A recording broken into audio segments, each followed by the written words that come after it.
Real quick timer before you start. I'm going to pass these around. I only printed 34. I didn't expect like the entire San Francisco to show up at the meeting today.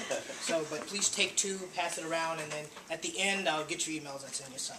So take 1 of each and pass it around. And this is the introduction to a workshop. So obviously you're not going to get the full workshop, but you get the introduction. So, all right, so this is the beginning of 2012. We all, or at least 99% of us said, well, we're going to set a resolution. We've already had a couple of speakers talk about resolutions. Well, for me, I find that whenever I think about a topic, I always think of what's a great quote to get me kind of energized about it. And my favorite, shall we say, philosophical guru is Albert Einstein. Now, you all know him as a scientific genius, but some of my favorite quotes come from Albert Einstein. And Albert Einstein said, learn from yesterday, live for today, and hope for tomorrow.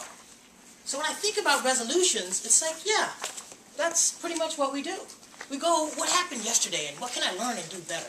All right, you know, today's the first. I'm going to make a resolution. I'm going to live and do it better. And then I'm going to hope that resolution comes true.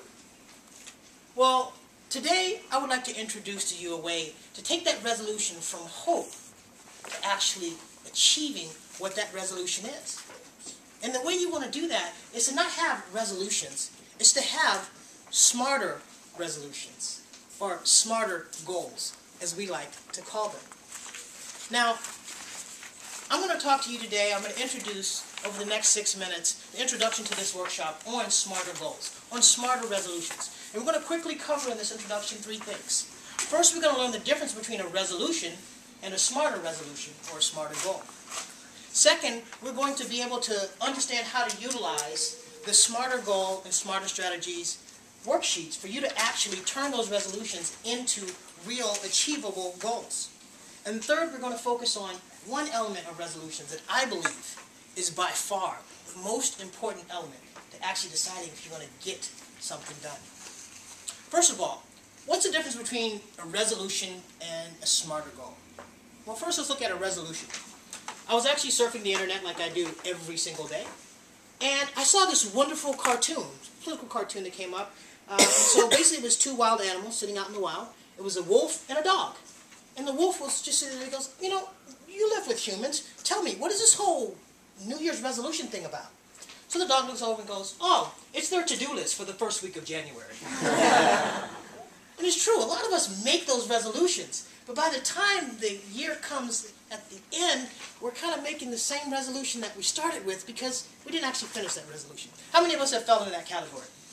Come on, be honest. Exactly. Okay? So the question is, so that's a resolution. We know what it is. We failed at it. What's a smarter resolution? What's a smarter goal? Well, I'm sure many of you, being the distinguished business people you are, know the concept of a SMART goal. A SMART goal has 5 characteristics. Most of you know this. If not, you can cheat, look down at the paper. The first characteristic is it has to be specific. So let's say, for example, I go and join a Toastmasters club, and I say, I want to be a better speaker as my goal. Is that specific? Not really. I mean, what exactly does it mean to be a better speaker? Well, then I say, okay, well, is it measurable? How can I actually measure if I'm a better speaker? Well, there are ways. If you join a Toastmasters club, you might win contests, or you might achieve a certain number of speeches in your CC manual. So it's measurable. Okay? Someone tell me what the A is for. Achievable. Achievable. Can you do it? For example, in Toastmasters, you need like 40 speeches and like 15 other projects you have to do to become a distinguished Toastmaster. If you say, in 1 year, I'm going to become a distinguished Toastmaster, is that achievable? No. So that's not the kind of goal that you set. What is the R for? In this case, it's... No, in this case, because there's a lot of different versions. My version, look down. Relevant. Is your goal really relevant to your growth? So if your goal is, okay, I'm going to go to every San Francisco 49ers game, that's great, but is it something that's really relevant to you achieving a further goal in life? And then finally, T, the most important one, it has to be time specific. So in the beginning, if I start off with, I want to be a better speaker, to make it a SMART goal, what I would say is, to be a better speaker, I would like to achieve 6 speeches in my CC manual by June 30th of this year. Because if you look at it that way, it's specific, it's measurable, it's achievable, it's relevant to what I want to do, and it's time stamped. Now, what is the Well, we're going to get to the at the end. Right now, what I want to do is I want you to take a look down at your worksheets, and I want you to look at the first one, which is called Smarter Goals. And this is a way for you to actually write down your goals. So as you look through here, I'm just going to go through the way that you would go through this worksheet really quickly, because it's common sense. There's nothing, you don't need to be Albert Einstein. You don't need to be a rocket scientist to set goals. The first thing in the center, we're not going to start at the top, we're going to start at the center, because the core is the center, is what will I achieve? And you actually write down your goal. So using the one that I just stated, I would say I would like to have given 6 speeches by June 30th in my Toastmasters Club. Then when will I achieve it? In this case, I already said June 30th. Now, if you look to the upper left-hand corner, why? And you say, why do I want to achieve that? Well, I'm to get a promotion at my job, so that I don't sweat when I get in front of a group. You actually say why it is it's important to you. Who can help me? Well, if I'm here at San Francisco Toastmasters, I say, okay, it's a VP of Education, it's a president, it's my mentor, it's, that Scott Gearing guy, because he's a really awesome speaker, and I know he'll help me out. You actually write down those people who are going to help you. If you go to the bottom left-hand corner, what are the resources you'll need? So if you're in Toastmasters, it's your CC manual, for example. It might be your CL manual, okay? It might be a good book on public speaking that you have. Then last, how will I achieve it? What is your actual plan?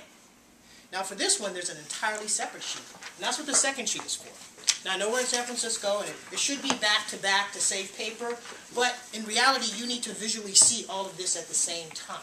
So once you finish the Smarter Goal sheet, you move on to your Smarter Strategies. At the top, you write down the goal again, because hopefully you have refined it. And I would suggest, and later on when we do the full workshop, I'll give you all pencils so that you can make changes along the way as opposed to pens. On the left-hand side is your success plan, and that's when you actually write down your milestones, your objectives, your action steps, whatever plan that you have. There's no wrong plan, it's the plan that you have. And then you look at the challenges. For example, again, the speaking. What are my challenges? Well, do I have time to come to urban meeting? Do I understand what Toastmasters wants from me? You never know. So you have to say, okay, what are the strategies to overcome? And that's when you go to the other list, the who people again, who can help me, and you ask them, hey, these are my challenges, how can I overcome these strategies? So you can see it's a very simple 2-sheet process. So now what we'll do is when we get into the workshop, you'll take this and you actually figure out one of your goals and you actually work through this. Now the last thing I want to go over is what is the most important element of achieving a resolution? I think it's the why column. The why is the motivation. The why is the reason that you will actually take the time, put in the commitment, have the dedication, put in the work to actually get it done. There's a quick story I want to tell you. There's a young guy. He said, you know what, I want to be rich, I want to be successful like this guru that I see over here. So he goes in the guru's house, knocks on the door and says, hey, guru, I would like to be rich and successful like you. Can you help me? He says, all right, if you want to be, meet me at the beach. Meet me down at Ocean Beach tomorrow morning at 5 a.m. The guy's like, okay, you're rich, you're successful, I'll come on down there. So he comes down, he has on his suit, and he walks down there, sees the guru sitting at the edge of the water, and the guru says, oh, put your briefcase down. Do you want to be successful? He said, yeah. He's like, well, walk with me.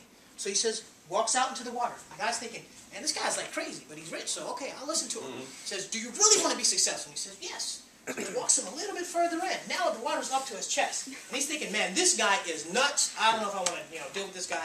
But he's like, okay, but I want to be rich. I'm poor, I'm unsuccessful. So the guy says, do you really want to do it? He says, yes. So all of a sudden he grabs his head, he pushes it under the water. He's struggling, he's trying to get up. He's holding it under the water. And just before he gulps some water, he lets him up. The guy's going, what the heck is wrong with you? And he calmly says, when you were underwater, what was the one thing you wanted more than anything else in the world? And what was his answer? Air. And the guru simply says, when you want something as much as you wanted the air when your head was underneath that water, then you will be successful. So as Albert Einstein said, learn from yesterday, live for today, and hope for tomorrow. But I want to put a little tweak on that. I'm not a genius like Albert.